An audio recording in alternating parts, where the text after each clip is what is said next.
Friends, আর ব্লগসে আবার আপনাদের সবাইকে স্বাগত। তো আজকে আমার শরীরটা খুব খারাপের জন্য আমার ছেলে দেখো নিচে জামা কাপড় কেচে দিয়েছে।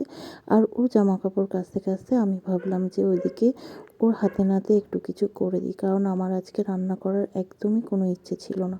তো বললো যে মা আমি করব, তুমি সরে যাও। তো যাই হোক, আমি কাটাকুটি কিছুটা এগিয়ে দিতে পারলে ওর অনেকটা হেল্প হয়।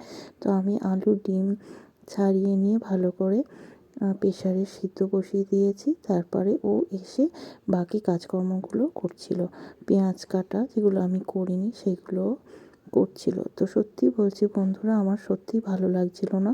তো ছেলে রান্না করবে বলে একটু আশ্বাস দিল বলে আমিও একটুখানি মানে কুঁড়ে হয়ে গেলাম। তো যাই হোক, হলেও কষ্ট করে আমাকে রান্নাটা করতেই হতো, ওদের জন্য অন্তত করতে হতো। তারপরে বললো যে মা তুমি স্নানটা করে নাও, আমি বাদ বাকিটা সেরে নিচ্ছি। তো ও দেখো বাদ বাকিটা সেরে নিয়েছি। তো ভিডিওটা এই পর্যন্তই, টাটা।